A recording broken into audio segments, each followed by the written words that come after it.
All right, here we go. 818 Reposado, but the C version. C, you got to look under the label in there, or somewhere in there. You'll see it says L818C. Yeah. C. So the one that says C supposedly means no additives, but the guys met the owners, and we met Fernando Perez, great guy. Great guy. He makes a couple of great brands coming out of this NOM. This is NOM 16. This is the one that's the same thing as 818, where everybody is 1607. Which is right next to also T-Tap. There's a couple of good stuff there. Which is 1614. Right. And Fernando actually owns both of the distilleries. Right. Right. A young guy, great guy, very super nice. Right. So. And they make like a year and a couple of good brands in that distillery. Nice. Really nice.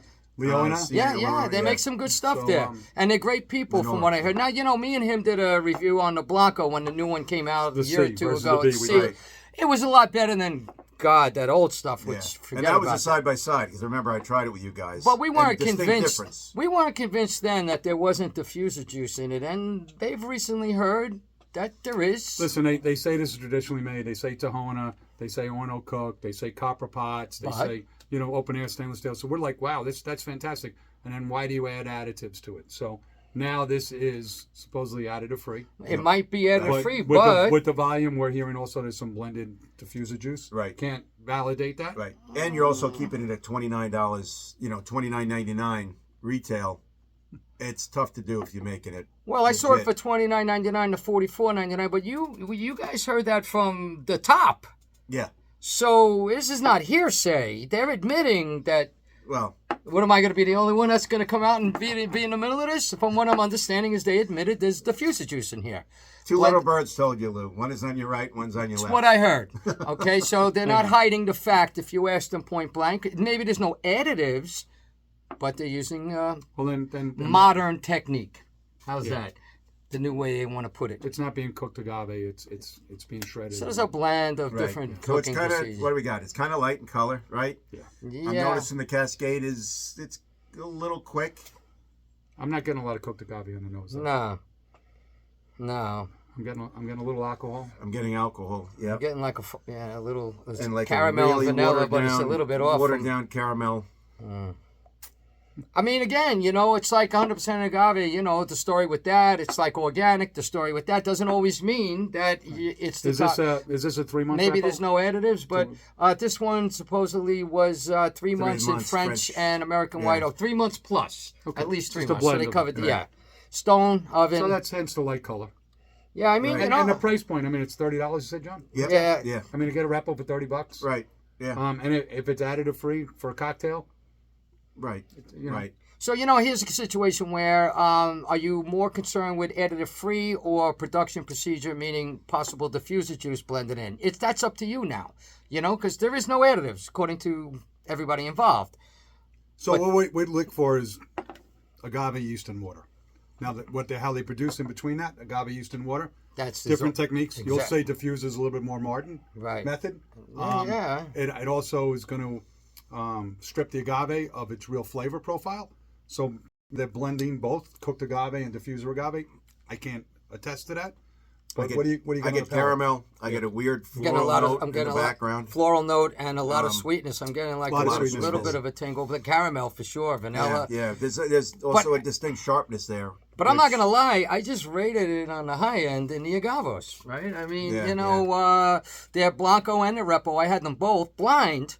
I had them in the 80s. I had them in the mid-80s. I had the Blanco at an 84 blind. Doesn't mean I'd run out and buy it right away, but it was drinkable for sure. Right. Certainly better than what do you think? So my point is on a blind here, I would think this is a decent Reposado. If you told me it was $30, a $30 Repo, yeah. I'd say it's decent. Right. It's the aftertaste is not overly sweet, but it's got a little burn.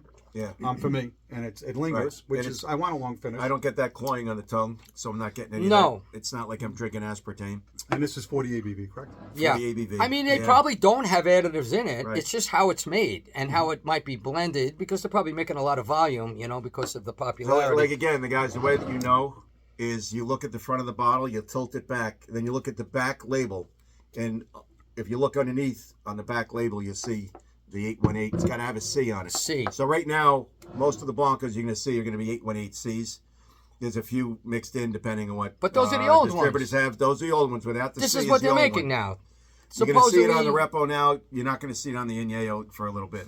Listen, I'll give them credit for that. They're trying to go additive-free. Everybody's been bitching about it for the last bunch of years. Maybe they're trying to clean up their act, so that's cool. I wish they maybe didn't use any of the diffuser in there if you really wanted to clean up your act, but... So what I think is, and I like to call it like a gateway. So, like, listen, you're going to pick up a $30 repo because you don't know anything and you just happen to see advertised for 818. Yep. And this is somewhat clean. And you're going to start to develop a flavor profile, and you're going to move on to the G4s and the Cascawines and, the Cascanas of the world. Right. You have to start somewhere. We all started somewhere. Right.